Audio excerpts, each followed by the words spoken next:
Hej og velkommen til min video, hvor jeg gerne vil snakke lidt om, hvor jeg er nået til i forhold til min aflevering. Jeg synes, jeg er rigtig godt i gang. Det jeg nemlig har gjort er, jeg har ikke skrevet fulde tekster,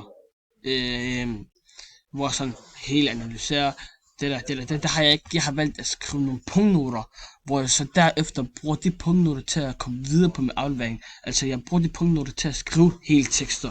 Så det er på en måde sådan step by step, jeg har prøvet at lave det på, som så skulle prøve at være så effektivt som muligt.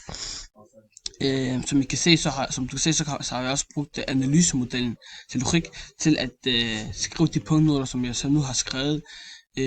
Jeg har startet sådan med at overordnet præsentere min tekst, altså både titel, forfatter, årstal, altså noget af det vigtigste, som sådan egentlig passer ind til de to tekster.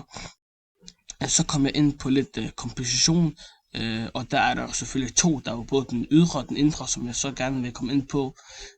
Så har jeg også snakket lidt om sprog, altså om der er rim, billedsprog, metafor, altså hvad der nu er i forhold til sprog. Yes. Så har jeg også snakket lidt om digtens rum og tid, digtens stemme og personer, og lidt af hver. Og så har jeg også valgt at skrive lidt om perspektivering, altså i forhold til hvad de to tekster kan blive perspektiveret til, og hvad der egentlig passer til de to tekster.